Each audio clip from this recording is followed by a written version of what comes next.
Bonjour à tous. Dans cette vidéo, nous allons voir comment représenter une fonction affine définie par son expression littérale. Donc ici, nous allons voir à travers deux exemples. Pourquoi deux exemples? Parce qu'il y a tout simplement deux méthodes différentes. Première méthode, nous avons l'expression de la fonction f de x égale moins 0,5 plus 2. L'idée de la méthode, c'est de calculer deux images quelconques, peu importe lesquelles, et de les placer après sur le graphique. Pour calculer deux images, il suffit de prendre deux valeurs au hasard pour mon x et de remplacer le x. Je prends par exemple l'image de 1. Je regarde ce que ça me donne, donc je remplace le x par 1. Moins 0,5 fois 1 plus 2, ce qui me fait 1,5. J'ai calculé l'image de 1, c'est ma première image. Je peux donc placer ce point sur le graphique. Le point de coordonnées 1, 1,5.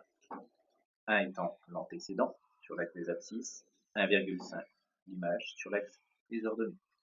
Je place donc 1, 1,5.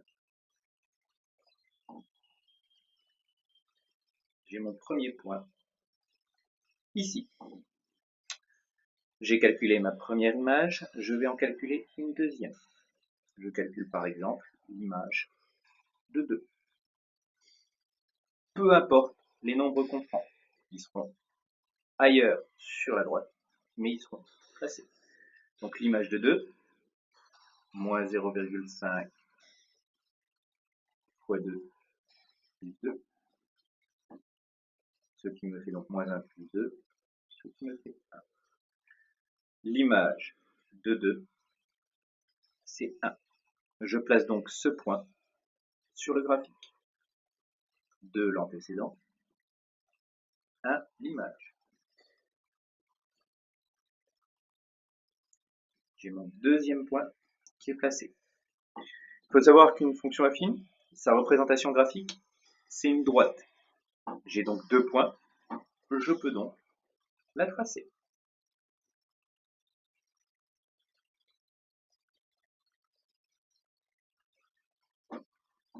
J'ai tracé ma droite. Petite vérification, on peut vérifier que notre droite n'est pas fausse. Ce 2 dans l'expression de ma fonction affine, c'est ce qu'on appelle l'ordonnée à l'origine. C'est là où la droite coupe l'axe des ordonnées. L'axe des ordonnées et le point qui est coupé ici, et bien ce nombre-là. C'est d'ailleurs une de ces informations-là, c'est cette information-là qu'on va servir dans la deuxième méthode. Donc je récapitule juste la première méthode. Première méthode, c'est on prend deux nombres au hasard, deux chiffres au hasard, peu importe. On remplace donc ce x par les deux nombres au hasard qu'on a choisis et on calcule les images. Là j'ai pris l'image de 1, j'obtiens 1,5. Je place le point de coordonnée 1, 1,5. L'image de 2, c'est 1. Je place le point de coordonnée 2, 1. J'ai deux points, je trace ma droite. Deuxième méthode. J'ai une fonction qui est définie par f de x égale 2x moins 3. Petit rappel sur les fonctions affines. Le moins 3, c'est ce qu'on appelle l'ordonnée à l'origine. C'est là où ça coupe, la droite elle coupe l'axe des ordonnées. Moins 1, moins 2, moins 3. La droite va passer par ce point-là, l'ordonnée à l'origine.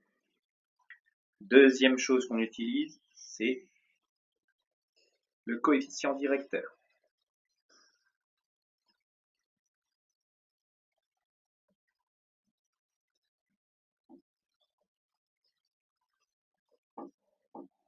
Le coefficient directeur, c'est-à-dire quand on progresse d'une unité en abscisse, 2x, on va progresser deux fois plus en ordonnée. Quand j'ai progressé d'une unité en abscisse, en ordonnée, j'ai progressé deux fois plus. J'ai donc deux points, je peux la tracer. On aurait pu aussi dire que quand on, au lieu de progresser d'une unité, quand on progresse de 2 unités en abscisse, on progresse 2 fois plus en ordonnée. Donc là, si j'ai progressé de 2, c'est-à-dire que en ordonnée, je progresse de 4. Ça marche aussi. Troisième fois. On aurait pu le faire avec de 3, peu importe. C'est ce qui dirige la droite, c'est pour ça que ça s'appelle le coefficient directeur. Je peux donc maintenant tracer ma droite.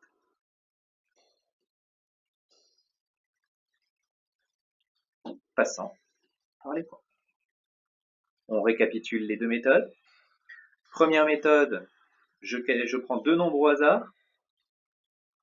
Là, j'ai choisi 1 et 2. On calcule leur image respective. L'image de 1, c'est 1,5. L'image de 2, c'est 1. Et je place mes deux points. Ce point-là, il est là. Ce point-là, il est là. J'ai placé mes deux points. La représentation d'une fonction affine, c'est une droite. Je trace la droite passant par ces deux points. Deuxième méthode, on observe les deux nombres, l'ordonnée à l'origine, le coefficient directeur. Je place d'abord l'ordonnée à l'origine, là où ça coupe l'axe des ordonnées. Donc ma droite passe par le point moins 3. Et sachant qu'elle passe par le point moins 3, je peux voir avec le coefficient directeur, quand je progresse d'une unité en abscisse, je monte de 2 unités en ordonnée. Parce que 2 fois x, 2 fois l'abscisse. Ce qui termine la vidéo.